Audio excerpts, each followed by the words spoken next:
Divulgação de resultados das empresas nos Estados Unidos, mais uma semana com muitas informações e também dados relativos à situação econômica norte-americana. Esses são alguns dos destaques para o dia de hoje.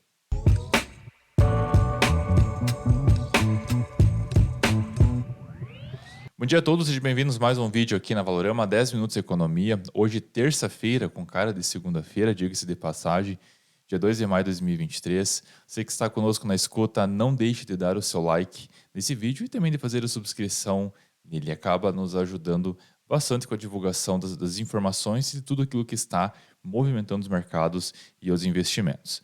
Pois bem, vamos dar um rápido giro então. Pelo mundo, nós temos muitas informações hoje a serem repassadas. Bom, mundo afora, nós vemos que os mercados estão um pouco mais negativos, mercado um pouco mais de mau humor, aparentemente, até o presente momento, obviamente. E também na Ásia, os mercados um pouco mais positivos. Quanto ao nosso monômetro, nós estamos no patamar ganancioso, próximo do neutro. E quanto ao índice do medo, ao VIX, acabou a bateria aqui do meu mouse, tudo bem, vamos assim. Quando o índice do VIX está subindo hoje quase 8% na casa de 17%. E ainda em patamares bem despreocupantes, sem grandes surpresas quanto a isso. E o DXY a nível global, o nosso dólar está, desde o dia de ontem, na verdade, ontem e hoje, subindo, até o momento subindo 0,10 a 102. Dólar sendo fortalecido a nível geral. Bom, quanto ao calendário econômico, então, nós tivemos sim o feriado ontem no Brasil, mas não apenas no Brasil, nós também tivemos na zona do euro e na Inglaterra. Então, os dados principais vieram dos Estados Unidos no dia de ontem. Entre eles, nós citamos aqui o PMI da manufatura, que acabou vindo em 50,2. Claro que acima de 50 indica expansão econômica, e normalmente exatamente 50 significa neutralidade. Aparentemente neutro, podemos ver que há uma leve recuperação nesse sentido. E quanto ao outro PMI aqui, o ISM da manufatura está em patamar de contração, mesmo vindo um pouco mais positivo. Então, nos Estados Unidos, estes foram os destaques de ontem. E no dia de hoje, nós, seguindo a ordem aqui do nosso calendário, então, nós percebemos, vamos lá na Alemanha, começando pela zona do euro, então, que as vendas no varejo acabaram decepcionando, vieram bem negativas, informação que não é nada legal para uma retomada econômica lá na Europa, no caso, retomada da economia europeia. Bom, veio 8,6 negativo, o menor número que nós temos não vistos desde julho de 2022. Então, dados nada positivos vindos de lá nesse quesito.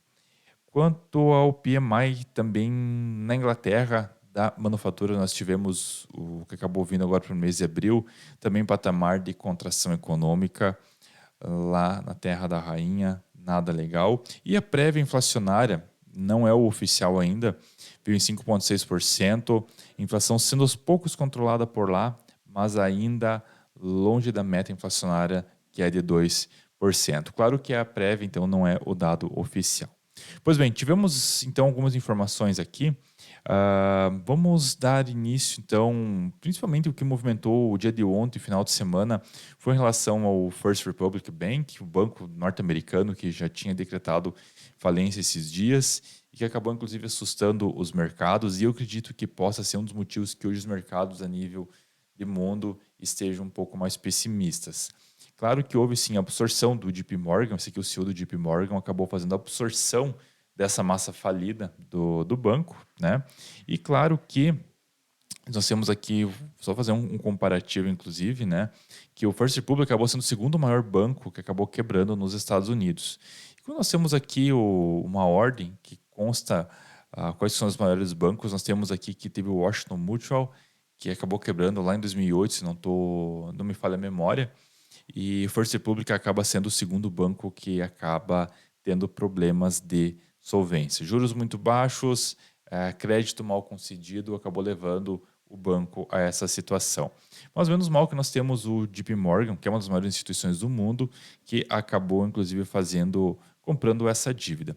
Se nós compararmos aqui os maiores bancos dos Estados Unidos por depósitos, nós vemos que o First Republic representa apenas 1%. As demais instituições aqui, JP Morgan, que acabou fazendo a aquisição, né, no caso do First Republic, Bank America, são bancos que estão 2 dígitos e acabam representando muito mais.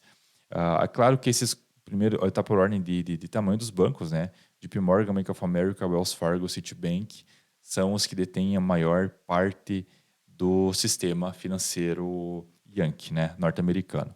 Então, apenas para título de informação e ver o tamanho das instituições, então acho extremamente relativo isso. Claro que, como existem muitos bancos nos Estados Unidos, é algo que nós já vemos relatando nos últimos tempos isso, nós percebemos nesse outro gráfico aqui de que houveram 563 bancos que quebraram de 2021 de 2001, perdão, até 2023. E olha só como que nós estamos agora aqui embaixo, bem no canto, houve sim um leve aumento se comparado aos períodos anteriores. Tivemos uma situação bem mais complicada lá na crise imobiliária de 2008, que acabou sim fazendo com que mais instituições tivessem problemas de solvência. Mas essas são apenas algumas das informações, alguns dos detalhes. Tem outras informações que estão vindo um pouco picado. Nós temos a economia norte-americana está numa situação ainda bastante tensa, mais informações vindas. Até aparentemente nós estamos repetindo informações, mas estamos trazendo mais informações de outras fontes, apenas uma informação complementando a outra do que está ocorrendo por lá. Então a GM também acabou demitindo mais pessoas em Detroit, também querendo cortar os seus custos. A IBM, se não me engano, a IBM acabou divulgando uma notícia falando que muitos trabalhos vão ser substituídos pela inteligência artificial. Então, mais uma informação que também pesa bastante no quesito empregatício. Também outras informações aqui falando que a Yellen, a secretária do Tesouro norte-americano, falou ao Congresso de que o Tesouro pode ficar sem liquidez em junho. Assim, nós já mostramos gráficos relativos a essa dívida e a situação lá continua cada vez mais tensa. E o Michael Burry, para quem não conhece, foi um dos principais ícones de um filme, né, A Grande Aposta, e ele fez uma observação bastante interessante aqui, que essa manhã, agora no dia de ontem ou anteontem, existiam nos Estados Unidos 218 ações listadas na Bolsa com a capitalização de 1 bilhão. Só que o seu EBITDA, que é o lucro operacional, negativo em 100 milhões. Tudo aquilo que a empresa consegue gerar em vendas, consegue gerar em receita bruta.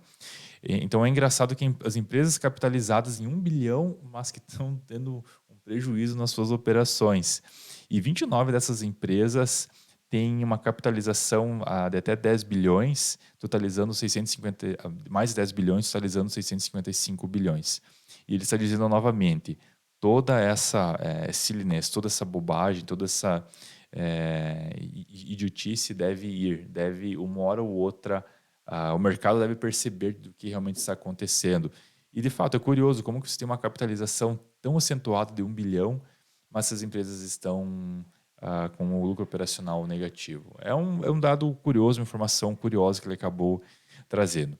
Então sim, sistema financeiro lá fora bastante comprometido. Aqui também, falando sobre a questão do financeira, querendo ou não, é o que pode impactar bastante os mercados. Consta que 74 grandes bancos que tiveram problemas de solvência aconteceram apenas ao decorrer desse ano. Então não foram apenas o First Republic, que tiveram mais instituições que acabaram tendo problemas.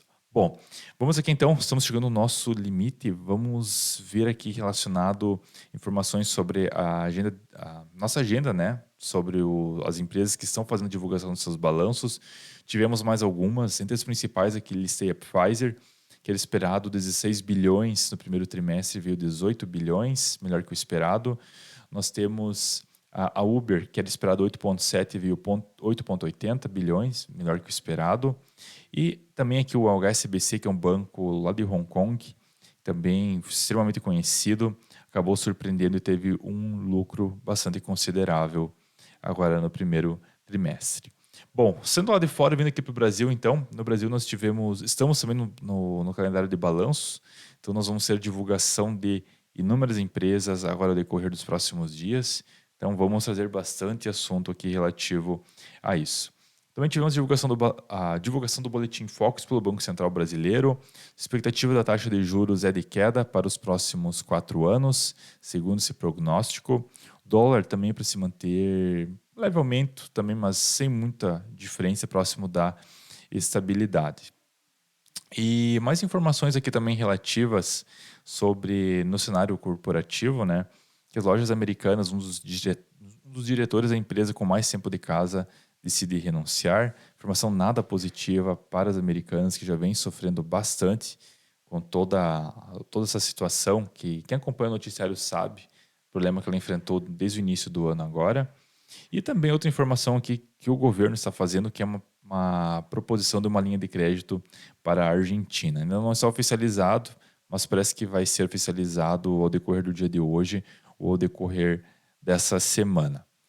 Bom, pessoal, então aqui é um rápido giro no Brasil. Vamos ver o que está acontecendo aqui no mercado local. Nós vemos que o Ibov está subindo o dólar está subindo 0,69% na casa de 5,5 e o nosso Ibov está caindo 2%, 2,19 a 102 mil pontos. E quanto às empresas que estão mais sendo penalizadas, nós vemos que está sendo a Cash, a Braskem, a Edux, Natura e a Pets, e mais algumas também caindo próximo de 4%. E no campo positivo, nós temos a SUSB, a Suzano, a Cielo e a Elet. Bom, acreditamos que essa questão negativa dos mercados possa ser oriundo agora com a PL da fake news, que, querendo ou não, também vem assustando um pouco os investidores e o mercado. Né? Muitas incertezas, o governo está dando muitas incertezas para os investidores, a própria população também fica um pouco incerta do que vai acontecer, e isso não é bom para ninguém. O mercado até aceita notícias negativas, o que o mercado não gosta, não aceita são as incertezas. Parece que tem muita coisa ainda perdida, muitas coisas não definidas e ninguém gosta da indecisão. Bom, pessoal, então chegamos ao nosso limite. Nosso agradecimento a todos. Desejamos a todos uma excelente semana com excelentes negócios. Até mais.